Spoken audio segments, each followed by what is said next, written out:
মোস্তফা সাহেব এগিয়ে এসে বসলেন। তিনি বসতেই জয়তুন বেগম বলতে শুরু করলেন। বয়স তো আমার কম হয় নাই। আইজ আসি কাল নাও থাকতে পারি। শরীরটাও এই ভালো এই খারাপ। তাই আমি চাই মরার আগে তোমাদের সকলের সাথে বাড়ির সময় কাটাইতে। সামনেই রোজার ঈদ, মাত্র একটা মাস বাকি। আমি খুব করে চাই এইবারের রোজাসহ ঈদ সিলেক্ট করবা আমার সাথে। ড্রয়িং রুম নিঃশব্দে বিরাজমান। মোস্তফা সাহেবও চুপ হয়ে আছেন। জবেদা বেগম মায়ের হাত চেপে ধরেছেন। কিছু বলবেন, কিন্তু কি বলবেন? তন্ময় বলল, পরিবারের মাথা বাবা। বাবা যা বলবেন তাই হবে। আমার ইম্পর্টেন্ট মিটিং আছে। বলেই সে বেরিয়ে পড়ল। তন্ময়ের দেখা দেখি ওহির সাহেবও একই কথা বলে কেটে পড়লেন। পরপর আনোয়ার সাহেবও। সাবিহাও ভাইয়ের মতো বাবাকে ফাঁসিয়ে কেটে পড়েছে। পেছন পেছন অরু এবং দীপ্তও বেরিয়ে এসেছে নিজেদের স্কুল কলেজের উদ্দেশ্যে। তন্ময় তখন গাড়ি স্টার্ট দিবে, অরু দৌড়ে তন্ময়ের পাশে উঠে বসল বিনা আমন্ত্রণে। দীপ্ত পেছনের দিকে উঠে বসেছে। এখন তারা কেন উঠে বসেছে তা আর তন্ময়কে অবশ্যই জিজ্ঞেস করতে হবে না। গাড়ি স্টার্ট করেছে। অরু দীপ্তকে কলেজে দিয়ে তারপর অফিস যাবে। অরু খুঁটিয়ে খুঁটিয়ে তন্ময়কে দেখছে। হাত ঘড়িটা কি সুন্দর তন্ময়ের হাতে ফিট হয়ে আছে, দেখতেও আকর্ষণীয় লাগছে। অরু বলল, সিলেট যেতে কি রাজি হবে চাচু? দীপ্ত বলল, রাজি না হয়ে উপায় আছে, যেতে তো হবেই। খুব ভালো হবে দীপ্ত, সেই উপলক্ষে ঘুরে ফিরে আসা যাবে। আমি এবার জাফলং মাধবকুণ্ড জলপ্রপাত ঘুরবো। আমাকে না নিয়ে গেলে ওখান থেকে ফিরবো না, আর না হলে আমি একাই যাব। বলে অরু আজ চোখে তন্ময়ের দিকে তাকালো। সিলেটে দুই একবার গিয়েছে, কিন্তু কখনো এই সুন্দর জায়গাগুলোতে ঘুরতে যাবার সুযোগ পায়নি। এবার সে যাবেই যাবে, লাগলে একাই যাবে। দীপ্ত দুষ্টু সুরে বলল, তুমি পারবে কি? তোমার তো নভেম্বরের দিকটা ইন্টারের ফাইনাল এক্সাম। ঈদের 2 মাস পরই পরীক্ষা। তোমাকে কি নিবে গরুতে, পড়াশোনা নদীতে বাসিয়ে? ওরও ভয় পেয়ে গেল। চোখ জোড়া বড়সড় করে ফেলল মুহূর্তেই। পরীক্ষার কথা ভুলেই বসেছিল এক প্রকার। তার মানে তাকে নেওয়া হবে না? কাঁদো কাঁদো নয়নে তাকালো তন্ময়ের দিকে।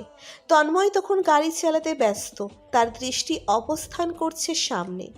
ওরু বলল, আমি বইপত্র নিয়ে গেলে হবে না? মাত্র কিছু দিনের ব্যাপার। আমাকে নেবেন সঙ্গে তন্ময় ভাই? নিব না। তন্ময়ের সোজা সাপটা প্রত্যাখ্যান শুনে ওরু কষ্ট পেল। বুকে হাত চেপে বলল, আপনি কি আমাকে নেবে চাচু? আপনার কোনো অধিকার নেই আমাকে। তন্ময় ঘুরে চোখ রাঙাতেই ওর চুপ মেরে গেল। মুখের উপর আঙ্গুল ঠেকিয়ে সে নিজেকেই নিচে নিশ্চুপ রেখেছে। গাড়ি এসে থেমেছে কলেজের সামনে। অরু এবং দীপ্ত নেমে আসলো। অরু যেতে নিয়ে আবারও ফিরে আসলো। দ্রুত কণ্ঠে বলল, আপনার কোনো অধিকার নেই আমাকে নিব না বলার। আমি যাবই যাব। এক দৌড়ে অরু কলেজের ভেতর চলে এসেছে। উকি দিয়ে দেখলো গাড়িটা এখনো দাঁড়িয়ে। অরুও দাঁড়িয়ে রইল। যখন তন্ময়ের গাড়িটা গিয়েছে, সেও সেখান থেকে চলে এসেছে। সামনে নজর পড়তেই দেখলো আজ মার্চির সাথে সুমনা দাঁড়িয়ে। দাঁড়িয়ে বললে ভুল হবে, মার্চিকে ঘিরে দাঁড়িয়েছে সুমনা এবং তার সাঙ্গপাঙ্গরা। কেন? ওরও দ্রুত পায়ে এগিয়ে গেল। মার্জি তাকে দেখেই চোখ মুখ অন্ধকার করে ফেলেছে। কেমন অভিযোগ করছে। ওদের সামনে গিয়ে প্রশ্ন করল। কি হয়েছে? মার্জি রেগে বলল, দেখ, এই মেয়েগুলো কী সব বকছে। এক একটির মাথায় সমস্যা। আজে বাজে বকছে তো। মাথায় সমস্যা না হলে দাঁতে দাঁতে সমস্যা হলে আকাশ ভাইয়ের ক্লিনিকে ভর্তি করে দিব। বলেই ওরু হাসল। পরপর শব্দ করে হাসতে হাসতে মার্চির হাত ধরে চলে যাচ্ছে। পেছনে সুমনার চেঁচামেচি সম্পূর্ণ অগ্রাহ্য করল। শুনতেই পায়নি এমন হাবভাব নিয়ে রেখেছে। মার্চি বিরক্ত স্বরে বলল, মেয়েটা প্রচণ্ড নষ্ট। বিকেলে অফিস থেকে 1 আওয়ার ছুটি নিয়ে বেরিয়েছে সাবিহা। ক্লোজ ফ্রেন্ড তামান্না এসেছে দেখা করতে। আর্জেন্ট কথা আছে নাকি। সাবিহা রেস্টুরেন্টে ঢুকে দেখলো তামান্না বসে কফি খাচ্ছে। সে অপর পাশে গিয়ে বসলো। তামান্না হেসে বলল, সমস্যা হয়নি তো কোনো? না না, তুই বল, কি অবস্থা? এই তো আলহামদুলিল্লাহ। তোকে সুসংবাদ দেওয়ার আছে। কিসের? তামান্না ব্যাগ থেকে লাল রঙের একটা কার্ড বের করে এগিয়ে দিল। বিয়ের কার্ড। সাবিহার চোখ জোড়া বড় বড় হয়ে গিয়েছে। চমকে তাকালো তামান্নার দিকে। তামান্না লাজুক ভঙ্গিতে বলল, দোস্ত, বিয়ে ঠিক হয়ে গেছে। কংগ্রাচুলেশনস। থ্যাঙ্কস। তোর কিন্তু আসতেই হবে হলুদে, এবং নাচতেও হবে। না না প্লিজ, আমি খুব ব্যস্ত। এগো। এসব শুনবো না, ব্যস্ত ট্যাস্ত সাইডে রাখ। আর তন্ময় ভাই, অরু, দীপ্ত, ওদের সঙ্গে আনতে একদম ভুলবি না। সাবিহা চিন্তায় পড়ে গেল। এভাবেই কিছুদিন আগে ছুটি নিয়েছিল পরীক্ষার জন্য, এখন আবার হুট করে তার নজর গেল সামনে। দেখলো অয়ন আসছে এদিকেই। সাবিহা নড়ে চড়ে বসলো। এই ছেলে এখানে কি করছে? তামান্না অয়নকে দেখে হেসে ফেলল। আরে তুই এখানে? এই তো 1 কাপ কফি খেয়ে এলাম। আয়, আমাদের সাথে বস। দিন দিন বড় হয়ে যাচ্ছিস, লম্বা চওড়া আর কত হবে? কেউ বলবে তুই আমাদের ছোট ভাই। অয়ন স্বাভাবিকভাবে ঠিক সাবিহার সাথে বসেছে ছুঁয়ে ছুঁয়ে। সাবিহা কিছুটা চেপে গেল। অয়ন ফাজলামো সুরে বলল, তাহলে ভেবে নেক তোমাদের প্রেমিক আমি। আপত্তি আছে কি সাবি আপু? সাবিহার চোখ মুখ অন্ধকার হয়ে থাকলেও তামান্না ভীষণ খুশি। সে হাসতে হাসতে বলল, প্রেমিক বললে বিশ্বাস করতেই পারে। তোকে দেখে তো ছোট ভাই লাগে না, তাই না সাবিহা? অয়ন চোখের পলকে কেমন বড় হয়ে গেল। এই তো কিছুদিন আগে খেলতে দেখেছি, আর এখন ছেলে বিজনেস করে। তা প্রেম টেম করিস নাকি? না, মেয়ে পাইনি তো। তোমার চোখে ভালো মেয়ে থাকলে বলতে পারো। একটা প্রেম করা দরকার। তোমার চোখে না থাকলে সাবি আপুর চেনা জানা নিশ্চয়ই ভালো মেয়ে আছে। আছে না সাবি আপু? মজা করছিস? তোকে মেয়ে খুঁজে দিতে হবে আমাদের? সুন্দরী মেয়েরা তোর জন্য লাইন পেতে বসে। অয়ন হেসে বলল, অর্ডার দাও, কি খাবে? তুই খাওয়াবি? হুম। আচ্ছা তাহলে অর্ডার দিলাম কিন্তু। হ্যাঁ। অয়ন সাবিহার দিকে তাকালো, যে আপাতত চোখ মুখ অন্ধকার করে বসে। অয়ন কণ্ঠ নরম করে ধীর গলায় বলল, আপনার জন্য কি অর্ডার দেবো? Milk shake? সাবিহা অভিমানী চোখে তাকালো। এতক্ষণের অভিমান মুহূর্তেই ধুয়ে মুছে গেল তার। বুকের উপর ধামাচাপা দেওয়া পাথরটাও উঠে গেল। খাবো না। মার খাবেন? সাবিহা বড় বড় চোখ করে তাকালো, যেন সে নিজের কানকে বিশ্বাস করতে পারছে না। অয়ন আবেদনময়ী কণ্ঠে বলল, কথা না শুনলে মাইর দেবো আপনাকে। আদরে মাইর। লজ্জায় সাবিহার কান গরম হয়ে গিয়েছে। কোনো মতে নিজেকে সামলে তামান্নার দিকে তাকিয়ে রইল। অয়নের দিকে আর তাকানোর সাহস পেল না। বুকের ভেতর সব কিছু ওলট পালট হয়ে আছে। অয়ন নিজে থেকে সাবিহার জন্য অর্ডার করেছে। অর্ডার আসতে 10 মিনিট সময় নিয়েছে। খেতে খেতে তামান্না বলল, তোদের বাড়িতে কাঠ চলে গিয়েছে, হলুদের সুন্দর মতো চলে আসবি। আসলে কি দেবে? কি চাই? একটা গার্লফ্রেন্ড। বলেই উচ্চস্বরে হাসতে লাগলো। তামান্নাও হাসছে। দুজনের কথোপকথনের মধ্যে সাবিহা চুপচাপ খাচ্ছে। এক পর্যায়ে তামান্নাকে যেতে হবে। সে বেশিক্ষণ থাকতে পারবে না, বিদায় এখনই চলে যেতে হবে। অয়ন বলল, আমি দিয়ে আসবো। না না, গাড়ির সাথে আছে, তুই বরং সাবিহাকে দিয়ে আয়। তামান্না চলে যেতেই অয়ন এবার পুরোপুরি সাবিহার দিকে ঘুরে বসল। সাবিহা উঠতে উঠতে বলল, আমি একাই যেতে পারবো। অয়ন সাবিহার হাত টেনে পুনরায় বসিয়ে দিল। সাবিহার চোখ মুখ ভালোভাবে দেখে খাবারের প্লেট সামনে দিয়ে বলল, খেয়ে শেষ করুন তারপর। তুমি এভাবে তাকিয়ে থাকলে খাবো কিভাবে? অভ্যাস করে নিন। সাবিহা দীর্ঘ নিঃশ্বাস ফেলে খেতে লাগলো। খাওয়া শেষ করে বসে রইল। অয়ন উঠে গিয়েছে। টাকা পরিশোধ করে এসে দেখে সাবিহা নেই, একাই বেরিয়ে। এখনো রেগে নিশ্চয়। অয়ন দৌড়ে বেরোলো। সাবিহা রিকশা ডাকছে। অয়ন তার হাত চেপে ধরল, টেনে বাইকের সামনে এনে দাঁড় করিয়ে বলল, এখনও রেগে আছেন? আমি মজা করেছি তখন। আমার গার্লফ্রেন্ড কেন লাগবে? আপনি আছেন তো।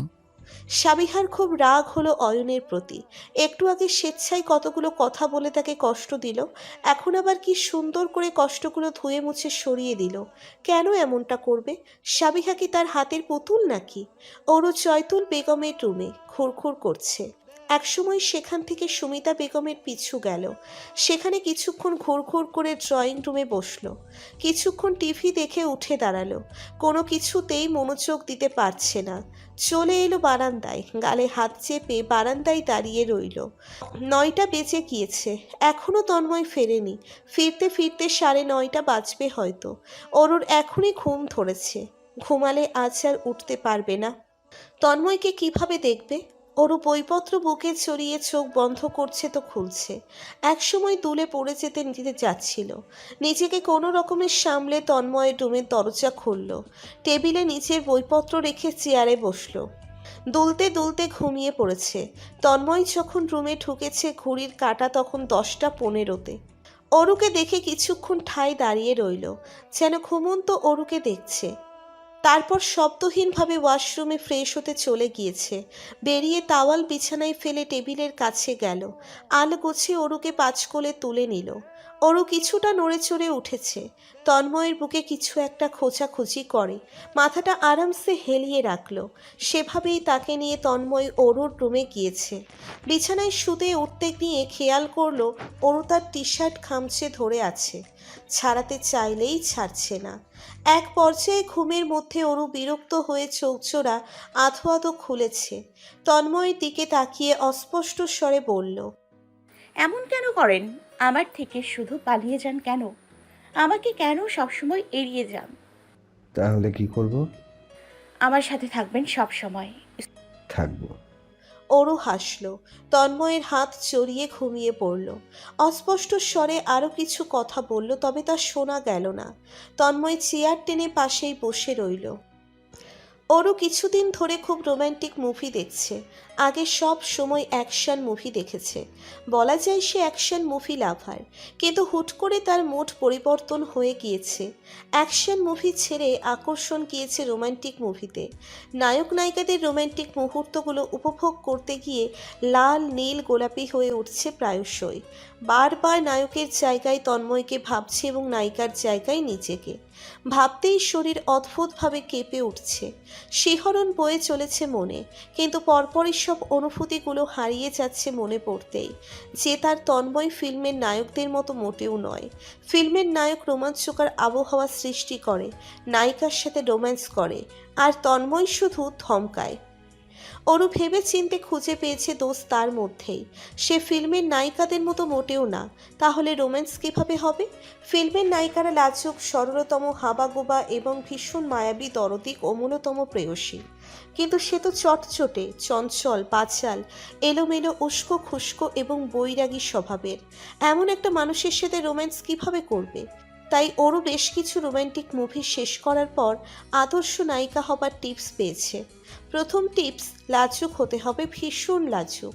দ্বিতীয় টিপস, হাবাগোবা ভঙ্গিমা অনুসরণ করতে হবে। তৃতীয় টিপস, মায়াবী নয়নের চাহনি দিয়ে তন্ময়কে ঘায়েল করতে হবে। চতুর্থ টিপস, নিজের কোমল হৃদয় তুলে ধরতে হবে তন্ময়ের আঁখি দুটির সামনে। এই 4টি টিপস অরু রাত থেকেই ফলো করার চেষ্টায় মাতোয়ারা। যেমন প্রতিদিন সকালে সে হন্তদন্ত ভঙ্গিতে নিচে নামে ব্রেকফাস্ট করতে। আজও একই কাহিনী করতে নিয়ে নিজেকে কোনো মতে সামলে নিয়েছে। চঞ্চলতা ছেড়ে কোমলতা নিয়ে ধীরে ধীরে নেমে এসেছে। ডাইনিংয়ে তন্ময় অলরেডি বসে ব্রেকফাস্ট করছে। অরু ধীরে তন্ময়ের পাশেই বসলো। প্লেট ছুঁয়ে দিলেই ভেঙে যাবে এমন হাবভাব নিয়ে একটা প্লেট সামনে রেখেছে। সামান্য একটা ব্রেড আলগোছে নিয়ে সেটা কাটা চামচ দিয়ে ধীরে সুস্থে খাচ্ছে। সুমিতা বেগম মেয়ের কাণ্ড কারখানা সকাল থেকেই দেখছে। এবার নিজেকে আর সংযত করতে পারলেন না। টেবিলের সামনে এসে চেঁচিয়ে উঠলেন, এই হয়েছে কি তোর? এমন করছিস কেন? মনে মনে অরু বিরক্ত হলো বটে। আর এই তন্ময়ের সামনেই কেন জিজ্ঞেস করতে হবে তার মায়ের? পরে জিজ্ঞেস করলে কি মহাভারত অশুদ্ধ হতো? পিটপিট করা নাকটাকে সামলে বলল, স্কুলে যাচ্ছি মা, তাড়াতাড়ি ফিরবো, তুমি চিন্তা করো না। সুন্দর সাবলীল ভাষায় বলে আজ চোখে তন্ময়ের মুখের দিকে তাকালো। ব্যাটার চোখে মুখের কোনো পরিবর্তন নেই। আরে কানাটা কি দেখছে না অরুর এই সুন্দর পরিবর্তন? পরপর ভাবলো মাত্রই 2 ঘন্টা ধরে নিজেকে পরিবর্তন করতে নেমেছে। একটা দিন যাক, তারপর না হয় তন্ময়ের চোখে লাগবে। তন্ময়ের চোখে না লাগলেও বাড়ির অরুকে নিয়ে বেশ চিন্তিত। মুফতি বেগম রুটি ভাজতে নিয়ে বললেন, মাইডের হঠাৎ হইল কি? সকাল থেকে কেমন শান্ত হয়ে আছে। শক্তি বেগম থালা বাসন ধুতে গিয়ে বললেন, ঘূর্ণিঝড়ের পূর্বের আভাস, ও শান্ত মানে কিছু একটা পাকাচ্ছে। জয়া বেগম বললেন, এত বেশি বলিস না সুমিতা, মেয়েটার নিশ্চয়ই খারাপ লাগছে। স্কুল থেকে ফিরলে কথা বলবি। ভাবি, ও তোমাদের কারণেই এমন বিগড়েছে। যাকে নিয়ে পরিবার আলাপ আলোচনায় ব্যস্ত সে আপাতত স্কুলের বাথরুমে নাক পরিষ্কার করছে। সারা রাস্তায় নাক পিটপিট দমন করে রেখেছিল। নিজেকে নায়িকাদের মতো পারফেক্ট করা সহজ বিষয় নয়, একদমই নয়। 4-5 ঘন্টায় ওরও হয়রান হয়ে গিয়েছে অভিনয় করতে করতে। তাই সে নিজের ডিসিশন পরিবর্তন করলো। এখন থেকে ওরও শুধু তন্ময়ের সামনে টিপসগুলো ফলো করবে। তন্ময় সেগুলো দেখে আকর্ষণ অনুভব করবে। তারপর ওর পেছন পেছন ঘুরবে, মধুময় গল্প স্বল্প করবে, আদর সোহাগ দিবে, তার প্রেমে হাবুডুবু খাবে। ভেবেই ওর খুশিতে কত কত হয়ে উঠল। সেদিন খুশি মনে স্কুলে শেষ করে বাড়ি ফিরেছে। লাফিয়ে লাফিয়ে নিচের রুমে গিয়ে আয়নার সামনে দাঁড়িয়ে প্র্যাকটিস করতে আরম্ভ করেছে। ঠিক কিভাবে লাজুক অভিনয় করলে ভালো দেখাবে। অভিনয় করার এক ফাঁকে দীপ্ত উকি দিল রুমে। অরুর এসব কর্মকাণ্ড দেখে ফিক করে হেসে উঠল। পাগল ছাগলের মতো কী সব করছো? অরু দৌড়ানি দিতেই দীপ্ত চলে গেল। এবার অরু দরজা লাগিয়ে রাখল। দুপুরে খেয়ে আবারও রুমে চলে এসেছে। ঠিক সন্ধ্যায় দরজা খুলে বেরিয়েছে। সুন্দর একটা কামিজ পরেছে, পিঠ সমান চুলগুলো ছেড়ে রেখেছে, ঠোঁটে হালকা গোলাপি রঙের লিপস্টিক দিয়েছে। নিজেকে পরিপাটি করে তন্ময়ের রুমের সামনে দাঁড়িয়ে বইপত্র নিয়ে। আজ একদম তাড়াহুড়ো করবে না, ধীরে সুস্থে তন্ময় আসলেই রুমে ঢুকবে। তন্ময় এসেছে ঘন্টা খানেক পর। তাকে দেখে অরু নিচের রুমে ঢুকে গেল। তারপর আচমকা বেরিয়ে আসার অভিনয় করলো। তন্ময়ের দিক লাজুকভাবে তাকালো, পর মুহূর্তেই চোখ নিচে নামিয়ে রাখলো। অথচ তন্ময় সেখানে নজরই দেয়নি যেন।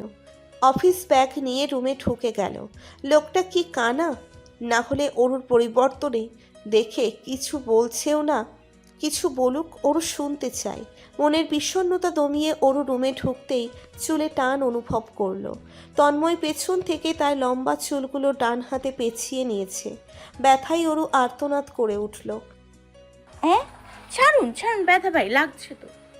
আর যদি দেখি আমার আশেপাশে এসব করে বেরিয়েছিস, চর দিয়ে দাঁত সব কয়টা ফেলে দেব। অরুর আর বুঝতে বাকি নেই কিসবের কথা বলছে। মাথা বেঁকিয়ে বলল, করবো না, ছাড়ুন। তন্ময় ছেড়ে দিল। অরু চোখের কোণায় জল নিয়ে অভিমানী চোখে তাকালো। চলে যাবার জন্য পা বাড়াতেই শুনতে পেল তন্ময়ের গম্ভীর স্বর, চুপচাপ পড়তে বস। অন্ধকার চোখমুখ নিয়ে অরু টেবিলে বসেছে। তন্ময় তাওয়াল হাতে ওয়াশরুম গিয়েছে। বইপত্র মেলে অরু ভাবতে বসলো। তার রোম্যান্টিক ফিল্মের নায়িকা হবার স্বপ্ন বাদ দিতে হবে। তাহলে কি অন্য কিছু ট্রাই করবে? তন্ময়কে তার প্রেমের জালে ফাঁসাতে কি করতে হবে? কই নায়িকাদের দেখলেই তো নায়ক পাগল হয়ে নিজের প্রেমের জালে জড়িয়ে পড়ে। তাহলে তন্ময় কেন তার প্রেমের জালে পড়ে না? হুট করে অরুণ নজর গেল তন্ময়ের অফিস ব্যাগে। ওয়াশরুমের দিকে আর চোখে তাকিয়ে দ্রুত ব্যাগটা খুলল। ভেতর থেকে তখন টুংটাং শব্দ পেয়েছিল। কিসের শব্দ হতে পারে সেটাই দেখবে। সম্পূর্ণ ব্যাগে উকিঝুঁকি দিয়েও কিছু পাচ্ছে না। তন্ময়ও বেরিয়ে আসবে যে কোনো সময়। ব্যাগের ভেতরে ছোট সাইড পকেটের চেইন খুলতেই ওরও খুব সুন্দর বড় একজোড়া পাথরের কানের দুল পেল। এতটাই সুন্দর দুলজোড়া যে ওরও তাকিয়েই রইল। কানের দুল আর টিকলি তার ভীষণ প্রিয়। এত সুন্দর দুল তন্ময় তার জন্য এনেছে, নাকি অন্য কারো সে নিজের কাছে রেখেছে? ওয়াশরুম থেকে শব্দ আসছে। তন্ময় বেরোবে মনে হয়। তার দ্রুত ব্যাগ আটকে যেখানকার ব্যাগ সেখানকার রেখে দিল। কিছুক্ষণ পর দীপ্ত এসে কফি নিয়ে গেছে তন্ময়কে। সেই কফিতে চুমুক দিতে গিয়ে তন্ময় অরুকে পড়াচ্ছে, কিন্তু পড়াতে অরুর একটুও মন নেই। মন আনচান করছে দুলচোরা দেখার পর দেখে। তন্ময় কার জন্য কিনেছে? তন্ময়ের কি প্রেমিকা আছে? সে কি প্রেম করে? আশঙ্কায় তো অরুর বুক ধুকপুক করছে। নিজেকে কোনো মতেই আটকাতে পারবে না। হুট করে প্রশ্ন করে বসল, আপনি কি প্রেম করেন তন্ময় ভাইয়া? চাচ্চুকে ডাকবো? না না, এই তো পড়ছি। অরু আবারও পড়ায় মনোযোগ দেবার চেষ্টা করলো, না পারছে না। আর চোখে তন্ময়কে কয়েকবার দেখে নিল। মনের ভেতরে থাকা প্রশ্নটার উত্তর না পেলে অরুর মধ্যেই যাবে, মরার আগে উত্তর জেনে দিবে। বই বন্ধ করে অরু তন্ময়ের দিকে তাকিয়ে পড়ল। আপনার ব্যাগের কানের দুল জোড়া কার? হবে একজনের। তন্ময়ের সরলতম জবাবে অরু বাক্রুদ্ধ হয়ে গেল। চোখ জোড়া লাল হয়ে উঠছে তার। কার? আপনি কিনেছেন অন্য কারোর জন্য? তাই তো মনে হচ্ছে। অরুর নাক ফুলে উঠেছে। কেঁদে দিবে আপনি? সম্পূর্ণ কথা বলতে পারল না। পূর্বেই অরু দৌড়ে বেরিয়ে আসলো তন্ময়ের রুম থেকে। নিজের রুমে ঢুকে দরজা লাগিয়ে ফুপিয়ে কেঁদে উঠল। কাঁদতে কাঁদতে বিছানায় শুয়ে পড়ল। একসময় নাকের পানির চালায় উঠে টিস্যু নিয়ে বসল। আমতা আমতা করে বলল, কান্না করেও শান্তি নেই। আজকের আকাশের চাঁদ খুবই সুন্দর। সাবিহা ছাদের এক কোণে দাঁড়িয়ে রয়েছে, এক ধ্যানে চাঁদের দিকে তাকিয়ে আছে। ঘন ঘন বাতাস বইছে, তার চুলগুলো উড়ছে। রাতের আকাশ সাবিহার ভীষণ পছন্দের। আকাশের পানে তাকিয়ে থাকতে মায়া লাগে, তেমনি ভালোও লাগে। অস্পষ্ট আওয়াজ শুনে পাশে তাকালো। পাশের ছাদে অয়ন এসে দাঁড়িয়েছে, হাতে বোতল, কিছু একটা খাচ্ছে। সাবিহা চোখ সরিয়ে অন্যদিকে তাকিয়ে বলল, মাত্র ফিরেছ? কাজের চাপে কাঁধ ব্যথা করছে। সাবিহা একটু টিপে দেবেন? সাবিহা কথা উল্টে বলল, খেয়েছ? মাত্রই ফিরেছি, আপনাকে নিচ থেকে ছাদে দেখে ডিরেক্ট চলে এসেছি। ফ্রেশ হননি এখনো? ফ্রেশ হয়ে খেয়ে নাও। পরে আপনি বলুন, কাল তামানা হলুদে আসবেন না? জানি না। আসবেন, আমি অপেক্ষায় থাকবো আপনার। সাবিহা জবাব দিচ্ছে না দেখে অয়ন ছাদ টপকে চলে গেল। সাবিহা প্রথমে ঘাবড়েছে, পরপর নিজেকে সামলে দাঁড়িয়ে রইল। অয়ন তার পেছনে এসে দাঁড়িয়েছে। সাবিহা আর চোখে দেখেছে অয়নকে, শার্ট প্যান্ট পরে, কপালে বিন্দু বিন্দু ঘাম, চুলগুলো সুন্দরভাবে উল্টে দেওয়া, বেশ বড় বড় ভাব। কানে সুরসুরি পেয়ে সরে যাবার চেষ্টা করলো। অয়ন দুপাশে হাত দিয়ে আটকে ধরলো তাকে। আজ মা বলছিল আমি বড় হয়ে গেছি, বুঝদার হয়েছি, আমাকে বিয়ে দিতে হবে, বাড়িতে বউ লাগবে। ভাবছি তাদের আপনার কথা বলবো। সাবিহা মুহূর্তেই আটকে উঠল, বিস্ময়কর নয়নে ফিরে তাকালো। এসব কি বলছো? কি বলছি? একদিন তো বলতেই হবে, আগে বলে দেওয়া ভালো না? কয়েক বছর যাক, তুমি ঠিক কি চাও বুঝে নাও আগে। অয়নের চোখ মুখ কুঁচকে এসেছে। সাবিহাকে নিজের দিকে ফিরিয়ে বলল, সাবিহা, আপনি কি কোনোভাবে আমাকে ডাউট করছেন? আমার ভালোবাসাকে নিতান্তই মজা ভাবছেন নাকি? সেটা নয়, কিন্তু অয়ন, তুমি এখনো খুব ছোট। তোমার পরিবার বা আমার পরিবার এটা একদম ভালো চোখে দেখবে না, বরং তুমি চাপে পড়ে যাবে। কতটা ঝামেলা আসবে বুঝতে পারছো না। আপনি এখনো হেজিটেট করছেন? সাবিহা নিশ্চুপ। অয়ন চলে যাচ্ছে, একটিবার ফিরে তাকালো না। সাবিহা ভেজা নয়নে তাকিয়ে রইল। আজকাল সে খুব ভয়ে থাকে। পরদিনও বাড়িতে তার জন্য বিয়ের প্রস্তাব এসেছে। মোস্তফা সাহেব মেয়ের মুখের দিকে তাকিয়ে প্রস্তাব একটির পর একটি ফিরিয়ে দিচ্ছেন। প্রতিবেশীদের কানাঘুষা তো চলছেই সাবিহার বিয়ে নিয়ে। বয়স হয়েছে, এখনো বিয়ে করছে না কেন? মাস্টার্স শেষের পথে প্রায়, অথচ সাবিহা এখনও কোনো ডিসিশন নিতে পারছে না। মোস্তফা সাহেব জানিয়েছেন বিয়ে নিয়ে সাবিহাকে চিন্তা ভাবনা করতে। মেয়ে মানুষ হয়ে জন্ম নিয়েছে, আজ বাদে কাল বিয়ে তো করতেই হবে। এত সব সে অয়নকে কিভাবে বোঝাবে? তার বিয়ের বয়স প্রায় পেরিয়ে যাচ্ছে, অথচ অয়নের বিয়ের বয়স হয়নি এখনও।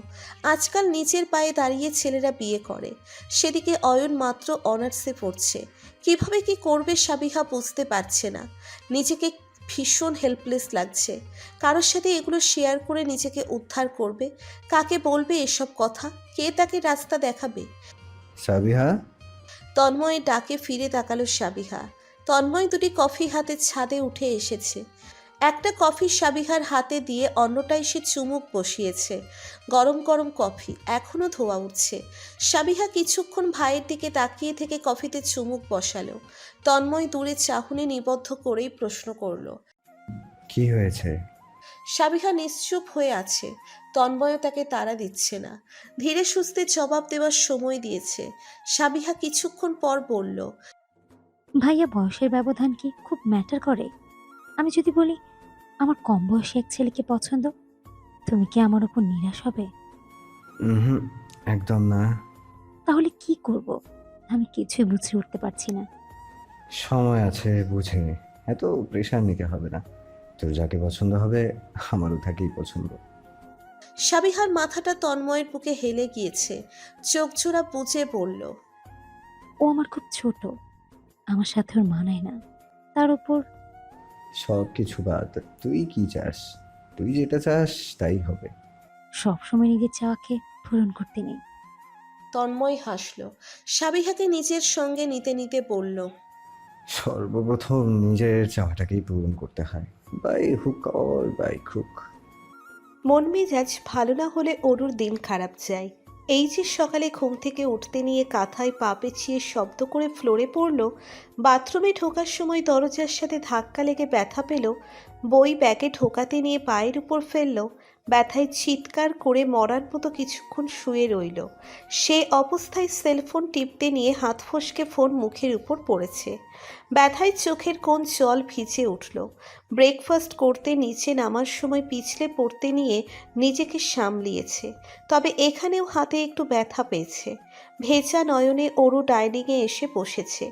জবেদা বেগম পরোটা প্লেটে দিতে দিতে বললেন, নাকটা এমন লাল হয়ে আছে কেন? মোবাইল পড়েছে ডাকে। ইস, দেখি একটা বরফ দলে দিই। না থাক। খেতে নিয়ে অরু ভুলেও পাশে তাকাচ্ছে না, মাথা ঝুঁকিয়ে খেয়ে চলেছে। তবে তার আনচান মন আছে না, এটা চুপচাপ থাকতে নারাজ। মন জানতে চাইছে তন্ময়কে কেমন লাগছে এবং সে কি পড়েছে। আর চোখে তাকিয়ে দ্রুত দেখে নিল তন্ময় আজ সাদা শার্ট কালো প্যান্ট পরেছে। অরু খাবার রেখে উঠে গেল টেবিল থেকে। লোকটাকে দেখলেই অভিমানে তার গলা ধরে আসে। বেরিয়ে পড়ল কলেজের উদ্দেশ্যে। সাইকেল বের করতে নিয়ে দেখল তন্ময়ও বেরিয়েছে। অন্যদিন হলে অরু দৌড়ে তন্ময়ের পাশে গিয়ে বসত, তবে আজ সে গেল না। সাইকেল চড়ে বেরিয়ে পড়ল। যার জন্য দুল কিনেছে তাকে নিয়েই গাড়ি চালাক, তাকে পাশে নয় কোলে বসিয়ে রাখুক। অরু উঠবে না ওই গাড়িতে, অরু একদম দেখবে না ওই লোককে। তামান্নার হলদে রাত অ্যাটেন্ড করার জন্য হলুদ শাড়ি এসেছে, খুব সুন্দর তাঁতের শাড়ি। অরুর খুব পছন্দ হয়েছে। শাড়ি তার দেখতে এবং ছুঁয়ে দিতেই ভালো লাগে, কিন্তু পরতে নয়। শাড়ি পরতে ভীষণ লজ্জা লাগে। তার উপর শাড়ি হ্যান্ডেল করতে জানে না। কুচি ধরে হাঁটতে নিলে হেলে তুলে পড়ে যায়, না হলে কুচি খুলে যায়, আঁচল পড়ে যায়। এই অস্বস্তিকর পরিস্থিতিতে পড়তে হবে ভেবে এতটুকু জীবনে হাতে গোনা কয়েকবার শাড়ি পরেছে অরু, তাও মাত্র কিছু সময়ের জন্য। তবে আজ এই সুন্দর শাড়িটা সে পরবে। তাদের বাড়িতে মোট দুটো শাড়ি এবং দুটো পাঞ্জাবি এসেছে। শাড়ি একটা অরুর এবং অন্যটি সাবিহার। পাঞ্জাবি বড়টা তন্ময়ের এবং ছোটটা দীপ্তর। অরু নিজের শাড়ি নিয়ে জবেদা বেগমের কাছে চলে এসেছে। জবেদা বেগম খুব সুন্দরভাবে শাড়ি পরাতে জানেন। তার শাড়ি পরানোর হাত মাশাআল্লাহ। বাড়ির সব নারীগণ জবেদা বেগম হতেই শাড়ি পরে থাকে না। অরু তাড়াতাড়ি এসেছে শাড়ি পরতে, না হলে সাবিহা চলে আসবে নিজের শাড়ি পরতে, তারপর অরুর শাড়ি পরতে। তৈরি হতে খুবই দেরি হয়ে যাবে। তারপর দেখা যাবে তন্ময় থেকে ধমক শুনতে হবে, আর সে আজ একদম ধমক শুনতে চায় না। শাড়ি পরতে নিয়ে সমানে হেসে চলেছে অরু। শরীরে খুব সুরসুরি তার, ধরা ছোঁয়া মুশকিল মেয়েটাকে। সুরসুরির কারণে সে বারবার ছুটে এদিক সেদিক চলে যাচ্ছে। জবেদা বেগম হেসে বললেন, এত সুরসুরি কোথা থেকে আসে তোর? তোমার নেই জানো। এই সময় উপস্থিত হয়েছেন মোস্তফা সাহেব। দরজার সামনে কেবলই এসে দাঁড়িয়েছেন। তাকে দেখে জবেদা বেগম চুপসে গেলেন। ঠোঁটের কোণের লাজুক হাসিও তৎক্ষণাৎ গায়েব হয়ে গিয়েছে। ওরও আশপাশ কিছুই খেয়াল করেনি তখনও। সে খিলখিলিয়ে হেসে ঘুরে ফিরে বলল, তোমারও নিশ্চয় সুরসুরি আছে, তাই না বড় মা? দেখি তো। বলতে বলতে জবেদা বেগমের কোমরে বেসামাল ভঙ্গিতে ছুঁয়ে দিতে লাগলো। লজ্জায় জবেদা বেগম বাকরুদ্ধ। মোস্তফা সাহেব দ্রুত পায়ে ফিরে গিয়েছেন। জবেদা বেগম অরুর বেসামাল হাতজোড়া দুহাতে চেপে নিয়ে বললেন, থাম বান্দর। অরুকে শাড়ি পরাতে গিয়ে জবেদা বেগমকে বেশ হেনস্থা হতে হয়েছে। কপালের ভাঁজে বিন্দু বিন্দু ঘাম জমেছে। চোখের সামনে শাড়ি পরনে দাঁড়ানো অরুর সরল মুখশ্রী দুহাতে নিয়ে বললেন, মাশাল্লাহ, আমার হুড়পুরি। অরু লাজুক ভঙ্গিতে হাসছে, কুচি ধরে ঘুরে ফিরে জবেদা বেগমকে দেখাচ্ছে। দু একটা ডান্স স্টেপও করে দেখালো। জবেদা বেগম বললেন, এমন বোয়াল বাছের মতন ছোটাছুটি করলে শাড়িটা খুলে যাবে। ও হ্যাঁ, আচ্ছা এই যে, আর লাফালাফি ছোটাছুটি করব না। কুচি ধরে হেলে ধুলে জবেদা বেগমের রুম থেকে বেরিয়ে অরু যাচ্ছে রুবির রুমের দিকে। সে সাজতে যাচ্ছে রুবির কাছে। রুবি খুব সুন্দর সাজাতে জানে। সে মেকআপ কোর্স নিয়েছিল 3 মাসের। প্রায়শই বাড়ির মেয়েদের সেই সাজিয়ে দেয়, আর অরু বেশিরভাগ সময় তার হাতেই সাজে। অবশ্য অরু নিজেও সাজতে জানে, কিন্তু ওই যে অলসতা নামক একটা বস্তু আছে না, যেহেতু তার কাছের মানুষ আছে সাজানোর জন্য, তাহলে নিজে কেন কষ্ট করবে? রবি রেগে ফোনে কথা বলছে, কিছু একটা নিয়ে ঝগড়াঝাটি করছে। অরুকে ইশারায় বসতে বলে বারান্দায় চলে গেল। অরু পুরো রুম জুড়ে পায়চারি করে ড্রেসিং টেবিলের সামনে বসেছে। মাথাটা বাঁকিয়ে রুবিকে আর এক দফা দেখে নিল। তার মনে হয় রুবি প্রেম করে। অবশ্য সে এই বিষয়ে বেশ কয়েকবার প্রশ্ন করেছে রুবিকে, কিন্তু কোনো জবাব পায়নি। তাই সে আর এসব পার্সোনাল প্রশ্ন করে না। তবে আন্দাজ করতে পারছে রুবির প্রেমিককে। রুবি কিছুক্ষণ পরই কল কেটে ফিরে আসে। অরু আগ্রহ নিয়ে বলল, ইব্রাহিম ভাইয়া ছিল? রুবি চমকে উঠল। পরপর অরুর মাথায় গাঁটটি মেরে বলল, চুপ ফাজিল। আমি সব জানি, something something. No, nothing nothing. চাচুকে বলে দিব। বলে দেখা, মায়ের খাবি ফ্রি মায়ের। সেজে গুজে বেড়াতে নিয়ে সামনে পেল আকাশকে। সে অরুকে দেখে মাথায় হাত বুলিয়ে প্রশংসা করে গেল। অরু খুশি মনে আরেকটু সামনে যেতেই আনোয়ার সাহেবের সামনে পড়ল। তিনি মেয়ের কপালে চুমু দিয়ে প্রশংসা করে গেলেন। আজ অরুকে সত্যিই অনেক সুন্দর লাগছে। অরু নিজের রুমে ফিরেছে। এখনও মাগরিবের আজান দেয়নি, অথচ সে এখনই সেজে গুজে তৈরি। জুতো জোড়া পরে আয়নার সামনে দাঁড়ালো। নিজেকে খুঁটিয়ে খুঁটিয়ে দেখতে গিয়ে কান পেতে শুনল দরজা খোলার শব্দ। নিশ্চয়ই তন্ময় এসেছে। এখন মহারাজ তৈরি হবে, তারপর অরুকে পাগল করে দিবে। মন খারাপ করে অরু ধপ করে বিছানায় বসল। নিত্যদিনই যথাযথ সুন্দর দেখায় তন্ময়কে। যখন কোথাও যেতে তৈরি হয় তখন তো নজর ফেরানোই মুশকিল। এই যে অরু আজ শপথ করেছে নিজেকে, একদম তন্ময়কে ঘুরে ঘুরে দেখবে না, পেছন পেছন দৌড়বে না। যার জন্য দোল কিনেছে তাকে নিয়েই সুখী হোক ওই ভদ্রলোক। অভিমানী অরুর রুমে হঠাৎ করে দীপ্ত প্রবেশ করেছে। দীপ্ত হলুদ পাঞ্জাবি পরেছে। নিজের মাথার চুলগুলো দেখিয়ে বলল, সুন্দর লাগছে না? তন্ময় ভাই সেট করে দিয়েছে। পারফিউমটা কেমন সুন্দর, তাই না? তন্ময় ভাইয়ের পারফিউম এটা। অরু বুক ভরে পারফিউমের ঘ্রাণ শুঁকে নিল। এই পারফিউমের ঘ্রাণ শুকলেই তার নিজেকে পাগল পাগল লাগে। মুহূর্তেই চোখের পাতায় চোখ ধাঁধানো তন্ময় ভেসে ওঠে। বুকের বাপাশে হাত চাপড়ে বলল, পারফিউমের ঘ্রাণটা একদম সুন্দর নয়, যা অন্য একটা ইউজ কর। কি বলো? এই পারফিউমের মতো সুন্দর গানের পারফিউম আর হতেই পারে না। তোমার নাকি সমস্যা? হুট করে দীপ্তের চোখ যায় অরুর দিকে। ততক্ষণ সে অরুকে খেয়াল করেনি। অরুর চারপাশে বিড়াল ছানার মতো ঘুরে ফিরে বলল, বাহ, শাড়িতে তোমাকে চমৎকার লাগছে, একদম ডিফারেন্ট, কিন্তু কিছু একটা মিসিং মিসিং দেখাচ্ছে। অরু নিজের চোখ মুখ ছুঁয়ে বলল। অরু গম্ভীর মুখে বলল, মিসিং? কি মিসিং দেখাচ্ছে? ও হে, কানের দুল কোথায়? কানের দুল পরছো না কেন? পরবো না দুল টুল, কখনোই পরবো না। অরু ভেবে রেখেছে সে আর কখনোই কানের দুল পরবে না। তার কানে দুল সেদিনই থাকবে যেদিন তন্ময় তার জন্যেও দুল কিনে আনবে। এর আগ পর্যন্ত অরুর জন্য কানের দুল পরা হারাম, হারাম এবং হারাম। আচ্ছা ঠিক আছে, তন্ময় ভাইয়া সাবিহা আপু রেডি, তাড়াতাড়ি আসো। যা আসছি আমি। দীপ্ত যেতেই অরু বিছানায় থাকা বইপত্রগুলো গোছাতে লাগলো। প্রত্যেকটা বই টেবিলে গুছিয়ে রাখছে। বইপত্র গুছিয়ে বিছানা ছেড়ে বেরিয়ে পড়ল। অরু সোজা গাড়িতে উঠে বসেছে। জানালার সাইডে সাবিহা বাইরে দাঁড়িয়ে হাত ঘড়িতে বারবার নজর বোলাচ্ছে। তারা তন্ময়ের অপেক্ষায়। এক পর্যায়ে সাবিহা অরুকে বলল, দেখো তো কি ভাইয়া কি করছে। আমি পারবো না, দীপ্তকে পাঠাও। দীপ্তর ওয়াশরুম পেয়েছে, তুই দেখ না গিয়ে। অরু বিরক্ত হয়ে গাড়ি থেকে বেরুলো। হনহনিয়ে হাঁটা ধরল। ড্রয়িং রুমে মুফতি বেগম বসে টিভি দেখছেন। ওরু ভাবছে চাচিকে বলবে, তন্ময়কে ডেকে আনতে। পরক্ষণেই তার মনে পড়ল মুফতি বেগমের কোমরের ব্যথার কথা। আশেপাশে আর কাউকে দেখছেও না। ভ্রুজোড়া কুঁচকে ওরু নিজেই সিঁড়ি বেয়ে উপরে উঠছে। তন্ময়ের দরজার সামনে এসে দাঁড়াতেই সকল বিরক্তি হাওয়ায় উড়ে গেছে। বুকের ভেতর দিয়ে গেল যন্ত্রণা। এখান থেকেই চিরচেনা সেই পারফিউমের ঘ্রাণ শুঁকতে পারছে এবং বুকের ভেতর ধুকপুক করছে। নিজেকে সামলে ওরু দরজায় টোকা দিল। আপনার হয়েছে তন্ময় ভাইয়া? জবাব নেই। কিছুক্ষণ অপেক্ষা করে দরজা ঠেলে ভেতরে ঢুকলো। অন্ধকারে ভয় পাওয়া সেই মুহূর্তেই বেরোনোর জন্য পা বাড়ালো। তখনই অনুভব করলো তার হাত কেউ চেপে ধরেছে। মুখমণ্ডলের উপর ঘন ঘন নিঃশ্বাস পড়ছে।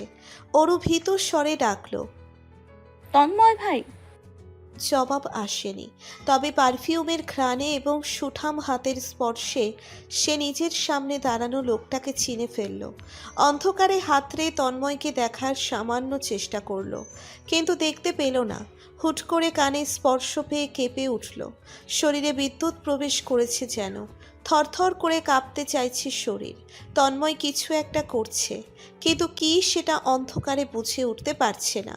কম্পিত কণ্ঠে সুধা, কি করছেন? প্রশ্নটা করেই ওর ডান হাত কানে ছুঁতে নিতেই তন্ময় তার হাত চেপে ধরল। লোকটার এই দু এক স্পর্শেই ওরুর মরে যাবার মতো অবস্থা। গলা দিয়ে শব্দও বেরোতে চাইছে না। অনুভব করছে তার কানের ফুটোয় কিছু একটা প্রবেশ করছে। চোখজোড়া বন্ধ করে যতটুকু বুঝতে পেরেছে তা ওরুর নিজেরই বিশ্বাস হচ্ছে না।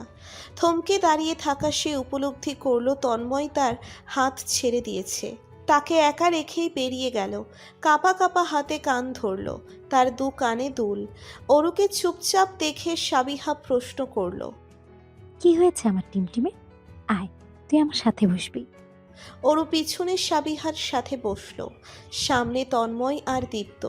সাবিহার চোখ আচমকাই ওরুর কানে চলে গেল। পাথরের দুলটা ওরুর কানে ঝলমল করছে। দুলজোড়া পর্যবেক্ষণ করে বলল, ওরু, এই কানের দুল কখন কিনেছিস? কি প্রিটি, আমার জন্যও নেব। দীপ্তও ঘুরে তাকিয়েছে। তুমি না বললে আর কখনোই দুল পড়বে না? ওরু দুটো প্রশ্নের সম্মুখীন হয়ে মাথা ঝুঁকিয়ে রাখল। তার কাছে এই প্রশ্নের কোনো প্রকার জবাব নেই। সে আপাতত এখন স্তব্ধ বিমূঢ়। তার সঙ্গে যা হয়েছে সব কিছু একটা ইলিউশন মনে হচ্ছে। এখনও বিশ্বাস করতে পারছে না। তন্ময়ের ব্যাগে থাকা ওই দুলজোড়া তন্ময় নিজে হাতে তাকে পরিয়েছে। নিজে হাতে। তার মানে কি দুলজোড়া তার জন্যই এনেছিল? ভাবতেই ওরুর সর্বাঙ্গ জুড়ে শিহরণ বয়ে গেল। আর চোখে সামনে তাকালো। তন্ময় শান্তশিষ্ট ভঙ্গিতে গাড়ি চালাতে ব্যস্ত। ওরুর অভিমানগুলো ধুয়ে মুছে সাফ হয়ে গিয়েছে। বুকের ভিতর ভালো লাগা শুধু ভালো লাগা বিচরণ করছে।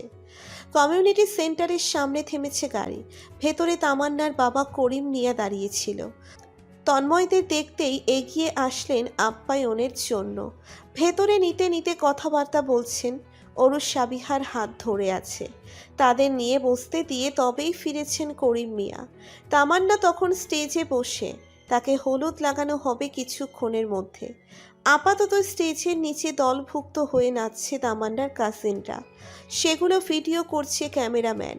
সাবিহা আর চোখে চারপাশে নজর ঘোরাচ্ছে। অয়ন কোথায়? ছেলেটা কি আসবে না? একটা কল দিবে? সাবিহার মন আনচান করছে।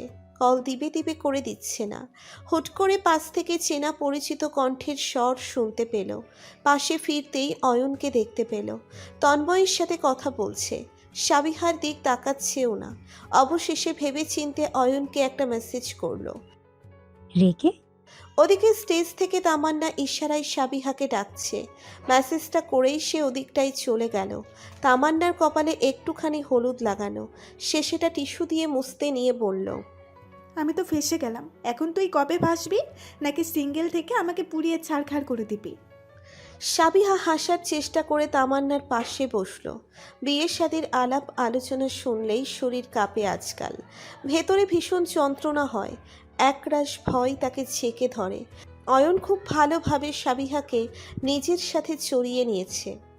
এখন চাইলেও নিজেকে ছাড়াতে পারছে না, পারবেও না বোধ হয়। নজর পুনরায় অয়নের দিকে গেল, ফোনটা মুখের সামনে ধরল। মেসেজের রিপ্লাই এসেছে। রাগলে বা কি?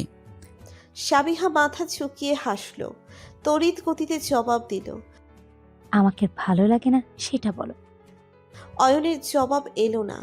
সাবিহা কিছুক্ষণ অপেক্ষা করেছে, কিন্তু রেসপন্স আসেনি। চারপাশে খুঁজে অয়নকে দেখতে পেল, দূরের দেওয়ালে হেলান দিয়ে তার দিকেই তাকিয়ে আছে। পরপর মেসেজ এলো টুং শব্দ করে।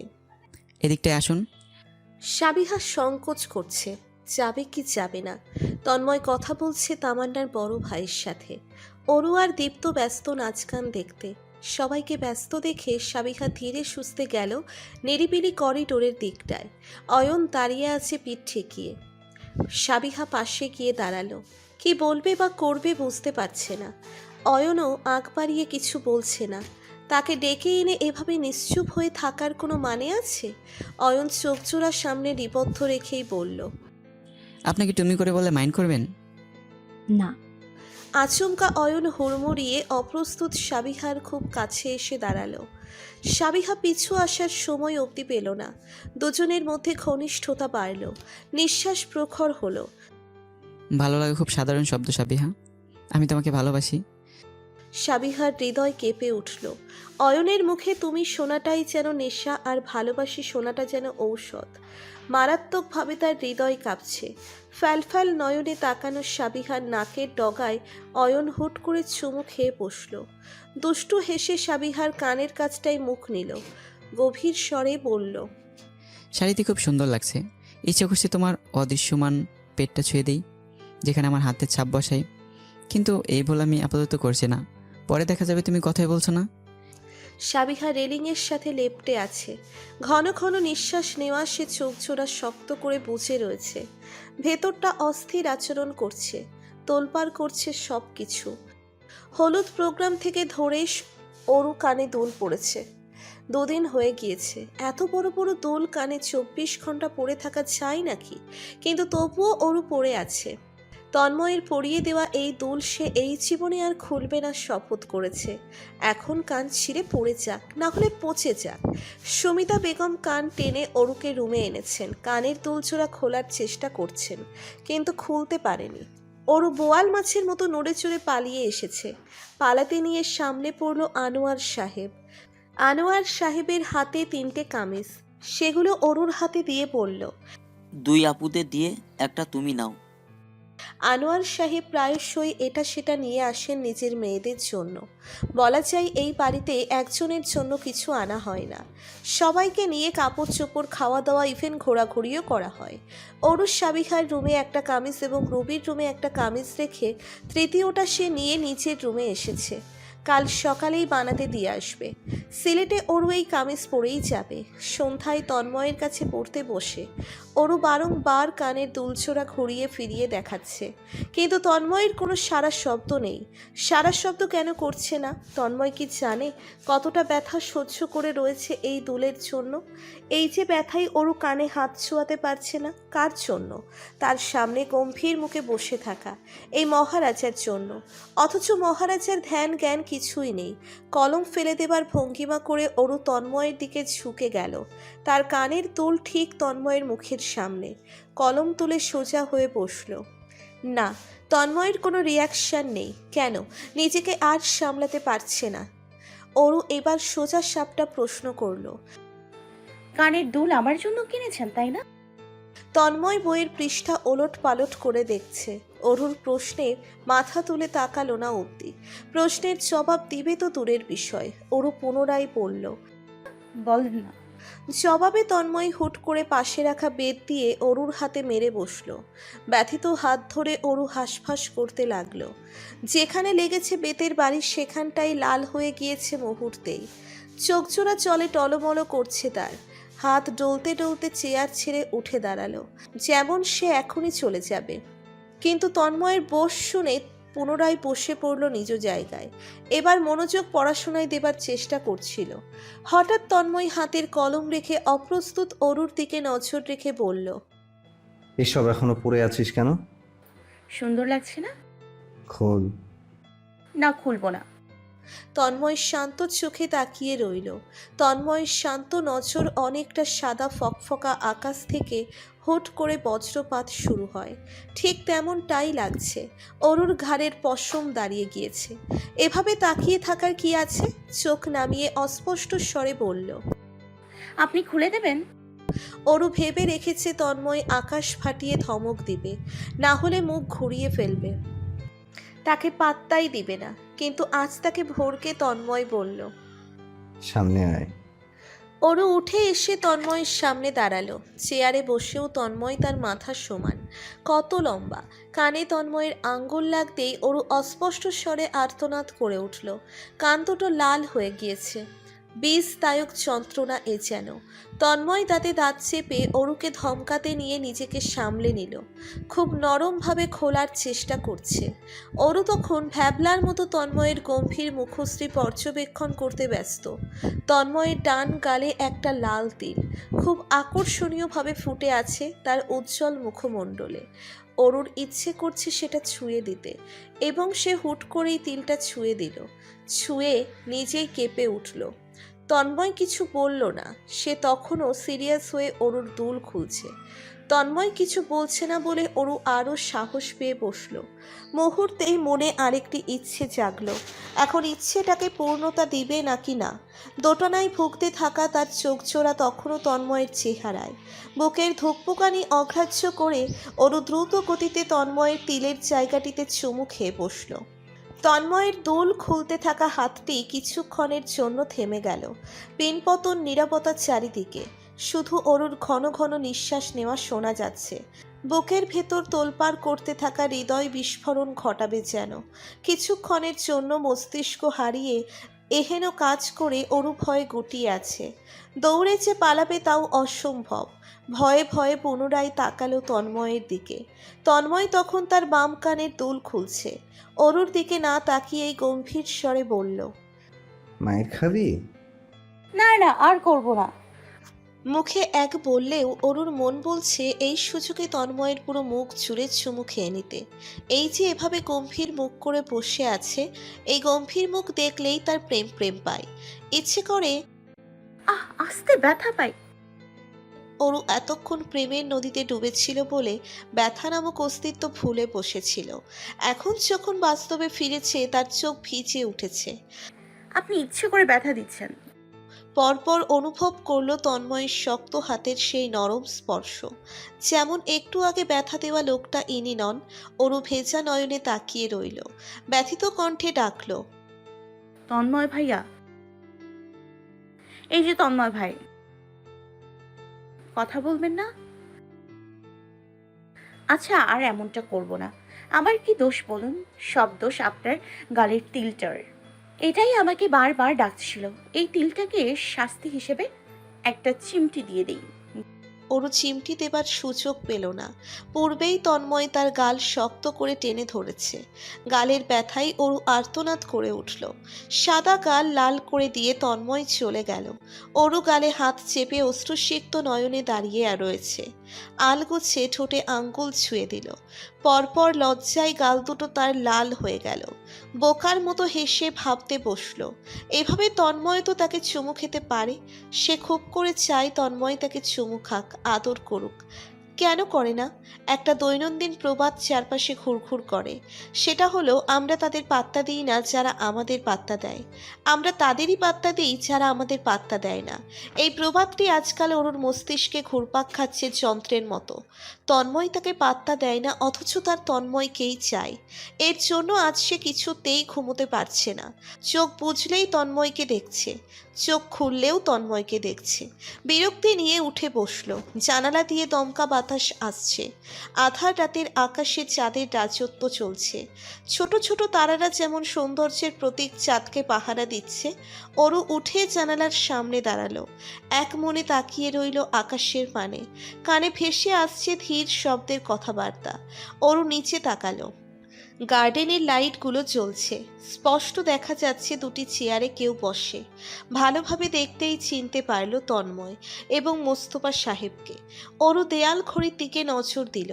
ঘড়ির কাঁটা রাত 1:45। এই গভীর রাতে তারা কি নিয়ে আলাপ করছে? সেও নিচে যাবে কিনা? চিন্তা ভাবনার মধ্যেই ওরুর পা জোড়া কাজ করতে শুরু করেছে একান্তই। রুম থেকে বেরিয়ে পড়ল। আশ্চর্যজনকভাবে ড্রয়িং রুমে দীপ্ত বসে। এখনো ঘুমোতে চায়নি ছেলেটা। ওরও ধমকাতে যাবে পূর্বেই দেখল মুফতি বেগম ট্রে নিয়ে বাইরে যাচ্ছেন। ওরও দীপ্তকে ছেড়ে সদর দরজা খুলে বেরিয়ে গেল। সামনেই আনোয়ার সাহেব, ওহি সাহেব দাঁড়িয়ে। মুফতি বেগম ট্রের থেকে সকলকে এক একটা চায়ের কাপ দিচ্ছেন। ওরুকে দেখে আনোয়ার সাহেব বললেন, আম্মু এখনো জেগে যে? ঘুম আসছে না বাবা। বলতে বলতে বাবার কোলে ঢুলে পড়ল। কিছুক্ষণ দাঁড়িয়ে থেকে সকলের কথাবার্তা শুনে বুঝতে পারল ঠিক কী নিয়ে আলাপ আলোচনা চলছে। শুক্রবার তারা সিলেটের উদ্দেশ্যে বেরোবে। মাসখানেক থাকা সম্ভব নয়, তবে 7 দিন থাকবে, মানে 1 সপ্তাহ। শুক্রবার আসতে আর মাত্র 4 দিন। ওরও খুশিতে গদগদ। সে এখনই ভাবতে বসেছে কি কি নিবে। ভাবতে ভাবতে তন্ময়ের দিক তাকালো। পায়ের উপর পা রেখে বসে আছে, ট্রাউজার আর টি শার্ট পরা। তন্ময়কে সব সময় ভালো দেখায়। সন্ধ্যায় করা নিজের কাজটি মনে করে অরুর গাল দুটো লাল আভায় রাঙিয়ে গেল। বারংবার চোখের সামনে ভেসে উঠল চুমু খাওয়ার দৃশ্যটি। বলতেই হয় তার ভীষণ সাহস। অবশ্য সাহস রাখতে হয় এমন পুরুষকে পছন্দ করলে। আনমনে ভেবে অরু মুচকি মুচকি হাসতে লাগলো। তন্ময় তার দিকে তাকাতেই নিজের 32 দাঁত দেখিয়ে হেসে উঠল। এখন অরুকে দেখতে লাগছে স্নিগ্ধ আধারের প্রেয়সী, চন্দ্রিমা আকাশের আধার রাতের স্নিগ্ধ প্রেয়সী। সাবিহা বড়সড় একটা ভুল করে ফেলেছে। ভুলটা হচ্ছে অয়নকে তুমি করে তাকে সম্বোধন করতে দেওয়া। আজকাল অয়নের কথার বুলি ফুটেছে। তুমি তুমি তুমি সারাদিন করতেই থাকে। তুমি সম্বোধন করে সাবিহার হৃদয় নিয়ে খেলছে এক প্রকার। তুমি বলে ছেলেটা সাহসী হয়ে গিয়েছে। কী সব উদ্ভট কথাবার্তা বলে, মুখে লাগাম রাখা যেন ভুলে বসেছে। সাবিহা বেশ কয়েকবার ধমক দিয়েছে, তবে এখন ধমকে অয়ন একদম ভয় পায় না। মাথায় চড়ে বসেছে এক প্রকার।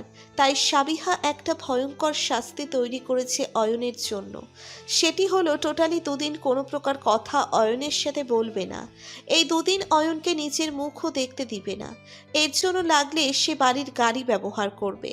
এই তো সকাল সকাল আবারও কল করছে। এখন সে অফিস যাবে আর অয়ন যাবে ভার্সিটি। তাহলে এই সময়টাই কেন কল করছে ছেলেটা? সাবিহা কল ধরল না। তৈরি হয়ে নিবে তখন পুনরায় কল এসেছে অয়নের। সাবিহা সেলফোন সাইলেন্ট করে রাখলো। গাড়ি করে বেরিয়ে পড়ল যেতে নিয়ে অয়নকে রাস্তার মোড়ে দাঁড়িয়ে থাকতে দেখলো। চা খাচ্ছে, ভার্সিটির ড্রেস পরে। অয়নের গলায় ঝুলানো টাইখানা দেখলেই তার ইচ্ছে করে টেনে ধরতে, তবে সুযোগ হয়ে ওঠেনি কখনো। নিশ্চয়ই তার জন্য দাঁড়িয়েছিল। সাবিহা মুচকি হাসল। ছেলেটা পারেও বটে, কতটুকু পারে এটাই দেখার বিষয়। সন্ধ্যায় অফিস থেকে বেরোনোর সময় সাবিহা টপ ফ্লোরের জানালা দিয়ে নিচে তাকালো। তার অনুমান মতে অয়ন দাঁড়িয়ে আছে। আজ স্টেশনের সামনে নয়, তার অফিসের সামনে দাঁড়িয়ে। সাবিহা সেলফোন বের করলো। অয়নের শতাংশ মেসেজগুলো দেখে বুঝতে পারল খুব ভয় পেয়েছে অয়ন। মাত্র 1.5 দিন হয়েছে।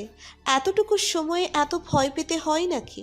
সাবিহা উল্টো ভেবেছিল কালও দেখা সাক্ষাৎ কথা টোটালি অফ রাখবে, কিন্তু এই ছেলে এখনই দিশেহারা অবস্থায় ঘুরছে। দীর্ঘশ্বাস ফেলে সাবিহা বেরিয়ে এলো। নিচে নামতেই অয়ন সামনে এসে দাঁড়ালো। চোখ মুখ ঘামে ভিজে আছে, বেশ ক্লান্ত দেখাচ্ছে তাকে। উত্তেজিত কণ্ঠে শুধালো, কি হয়েছে? সাবিহা জবাব দিল না। নিঃশব্দে ব্যাগ থেকে রুমাল বের করলো। খুব যত্নে অয়নের মুখ মুছিয়ে দিল। নাকের ডগায় জমে থাকা ঘাম খুব কৌশলে মুছল। তারপর বিনয়ী সুরে বলল, কি হবে? কল মেসেজে জবাব কেন দিচ্ছিলেন না? ব্যস্ত ছিলাম। ইচ্ছে করে করছেন তাই না? সাবিহা একটি জিনিস লক্ষ্য করেছে, অয়ন রাগলে ইদানিং আপনি বলে, না হলে সর্বক্ষণ তুমি তুমি করে। তার মানে এই পিচ্ছি এখন রেগেছে। অয়ন হুড়মুড়িয়ে চলে যাচ্ছে। হেসে সাবিহা তার পেছন পেছন চলছে। হুট হাট ডাকছে, তবে সারা শব্দ করছে না। ওই পিচ্ছি অয়ন। অয়ন ঘুরে চোখ রাঙালো। সাবিহা শব্দ করে হেসে উঠল। হাসতে হাসতে সে অয়নের হাত ধরল। অয়ন মুহূর্তেই নরম হয়ে গেল, যেন সারাদিনের রাগ অভিমান নিমেষেই শেষ। আর চোখে সাবিহার হাসি মুখ দেখে শান্তি অনুভব করল। তবে পিচ্ছি ডাক্তার মোটেও পছন্দ হলো না। একদম পিচ্ছি বলবেন না। পিচ্ছি একটা ছোট অয়ন। বলেই সাবিহা উচ্চস্বরে হাসতে লাগলো। অয়ন ভুরুচোরা কুঁচকে সাবিহার হাসি মুখের দিকে তাকিয়ে হঠাৎ দুষ্টু হেসে মাথাটা সাবিহার মুখের সামনে নিয়ে বলল, পিচ্ছি বললে কিন্তু চুমু খাবো। সাবিহার হাসি বিলুপ্ত হয়ে গেল মুহূর্তেই। চোখ মুখ শক্ত করে হনহনিয়ে সামনে চলে গেল। এবার অয়নের হাসার পালা। পেছন থেকে উচ্চ শব্দে হেসে চলেছে সে। হাসতে হাসতে সাবিহার উপর পড়ে যাচ্ছে এক প্রকার। সাবিহার একটু অভিমান হলো বটে, ছেলেটা কি জানে না প্রেমিকাদের চেয়ে ছাড় দিতে নেই? এভাবে প্রতিশোধ নিতে হয় না ছোট ছোট বিষয়ে। সাবিহার প্রেমিক আসলেই পিচ্ছি, কিছুই বোঝে না, বোকা, অবুঝ এবং নাদান প্রেমিক। শুক্রবার দিন সকাল সকাল শাহজাহান বাড়িতে হইচই পড়েছে এক প্রকার। কেউ পূর্ব দিক ছুটছে তো কেউ পশ্চিম দিক, কেউ বা উত্তর, কেউ বা দক্ষিণ। যেমন সুমিতা বেগম এবং জবেদা বেগম রান্নাঘরে রান্নাবান্নায় মহাব্যস্ত। অনেক দূরের রাস্তা পেরোতে হবে তাদের। মাঝ রাস্তায় নিশ্চয়ই বাচ্চাদের খিদে পাবে, সাথে বড়দেরও। তাই বেশ কিছু ডিমান্ড করা আইটেমস রান্না হচ্ছে। জয়তুন বেগমের জন্য পুষ্টিকর স্যুপও বাড়িতেই রান্না করছেন। মোস্তফা সাহেব কিছুক্ষণ আগে এসে সকলের উদ্দেশ্যে বলে গিয়েছেন নিজেদের প্রয়োজনীয় সরঞ্জাম গুছিয়ে নিতে। প্রত্যেক জনের এক একটা লাগেজ থাকতে হবে মাস্ট, না হলে পরে দেখা যায় একজন আর একজনের লাগেজে নিজেদের জিনিসপত্র ঢুকিয়ে রেখেছে। জিনিসপত্র না পেয়ে হট্টগোল বাঁধিয়ে দিবে তখন। তাই আগেই সাবধান করে দিয়েছেন সবাইকে নিজেদের লাগেজ ব্যবহার করতে, এবং সবাই নিজেদের লাগেজ তৈরি করতে ব্যস্ত। যেমন রুবি তার সাদা কামিজের ওড়না পাচ্ছে না, এটা তার কোন বোনের আলমারিতে চলে গেছে কে জানে। সে দৌড়ে দৌড়ে সকলের রুমের আলমারি চেক করছে। অবশেষে ওড়না খুঁজে পেয়েছে তার মায়ের আলমারিতে। ওড়না নিয়ে নিজের রুমে দৌড় লাগিয়েছে। অনেক কাজ আছে, জেরিয়ে নেবার সময় নেই হাতে। এদিকে দীপ্ত ছোট প্যান্ট পরে মুফতি বেগমের পেছনে দৌড়চ্ছে ক্যামেরার জন্য। ক্যামেরা সে ভেঙে ফেলে বিদায়, সেটা দীপ্তর ধরাছোঁয়ার বাইরে রাখেন মুফতি বেগম। দীপ্ত বারবার বলে চলেছে, সাবধানে রাখবো, ভাঙবো না একদম। বের করে দাও মা। হাতের কাজটা শেষ করতে দিবি তো নাকি? আগে দিয়ে যাও, না হলে পরে ভুলে যাব। তুই ভুলে যাবি তাও ক্যামেরার কথা? মুফতি বেগম চোখ উল্টিয়ে নিচের রুমের দিকে রওনা হলেন। ক্যামেরা বের না দেয়া অবধি এই ছেলে তাকে শান্তি দিবে না। ওদিকে আকাশ নিজের পার্সোনাল ডিজাইনিং ক্যাপ খুঁজে পাচ্ছে না। জিন্স প্যান্টের সাথে ক্যাপটা মারাত্মক দেখাবে, তাই না? ভাবতেই আরো উদ্বিগ্ন হয়ে উঠল ক্যাম্পের জন্য। সারা বাড়ি তন্ন তন্ন করে খুঁজে ক্যাপ পেয়েছে সাবিহার রুমে। সাবিহা ধুয়ে শুকোতে দিয়েছে। আকাশ আসমানের আকাশ ফাটিয়ে চেঁচিয়ে উঠল, এই তুই কি করে ফেললি সাবিহা? আমার ক্যাপটা খেয়ে দিলি? আশ্চর্য, আমি কি জানি নাকে এটা রং তুলিতে আঁকাবিকি করা ক্যাপ। আমি তো ধুয়ে দিয়েছিলাম ভালো মনে। সাতার মাথা, তুই জানিস এটা আমি কতটা সময় নিয়ে এঁকেছিলাম? কিভাবে জানবো না বললে? তোর জানতেও হবে না, বাঘ। দুঃখ বেদনা নিয়ে আকাশ বেরিয়ে গেল। এই ক্যাপ এখন বাদ। তাছাড়া এখনই সে ক্যাপ কিনতে যাবে, ক্যাপ ছাড়া গ্রামে যাবে না। ব্যাস। জয়া বেগম তন্ময়ের লাগেজ গোছাচ্ছেন। ছেলেটা আর্জেন্ট কাজের উদ্দেশ্যে বেরিয়েছে, ফিরতে দেরি হবে। তখন আর লাগেজ গোছানোর সময় কই। তিনি নিজেই ছেলের লাগেজ গোছাচ্ছেন। ওরও তার পাশেই প্লেট হাতে দাঁড়িয়ে অল্প একটু গরম ভাতের সাথে আলু ভাজি খাচ্ছে, আর জবেদা বেগমকে বলছে, বড় মা ওই মেরুন রঙের শার্টটা নাও। হ্যাঁ, এটাই খুব সুন্দর। জিন্সের প্যান্ট নেবে না? এটা বেশ ইউনিক। তন্ময় এটা পরে না তো? তুমি নিলে না পরবে? নাও নাও। ওরও নিজের পছন্দ অনুযায়ী কাপড় চোপড় সাজেস্ট করছে। জবেদা বেগম তাই লাগেজে নিচ্ছেন। ওরও মনে মনে ভীষণ খুশি। এগুলো সব তার পছন্দের কাপড় চোপড়। গ্রামের 7 দিন তন্ময় শুধু তার পছন্দের কাপড়গুলো পরবে। সাবিহা বেশ চিন্তায় পড়েছে। সে এখনো সিলেট যাওয়ার কথা অয়নকে বলেনি। ছেলেটা কি রিয়াকশন দিবে? রেগে যাবে নাকি অভিমান করবে? চিন্তায় মগ্ন সে লাগেজ গোছাচ্ছে। আর চোখে কয়েকবার ফোনের দিকে তাকালো। এখনো কোনো মেসেজ বা কল করেনি। সাবিহার হৃদয় বিষণ্ণ হয়ে উঠছে। পরে বিষয়টি জানলে অয়ন খুবই কষ্ট পাবে। দ্রুতভাবে সে সেলফোন তুলে সঙ্গে সঙ্গে অয়নকে কল করলো। আনরিচেবল বলছে। অয়নের দ্বিতীয় সিমে কল করলো, এটাই কল ঢুকেছে। সাবিহা হ্যালো বলতে যাবে পূর্বেই একজন নারীর কণ্ঠ ভেসে এলো। হ্যালো, কে? সাবিহার শ্বাস প্রশ্বাস থেমে গেল। গলাটা চেনা চেনা লাগছে। অয়নের মায়ের কণ্ঠ না? ওপাশ থেকে আবারও বলা হলো, অয়ন ঘুমিয়ে, পরে কল করুন। কল কেটে গেল। সাবিহার হৃৎপিণ্ড শান্ত হলো কিছুটা।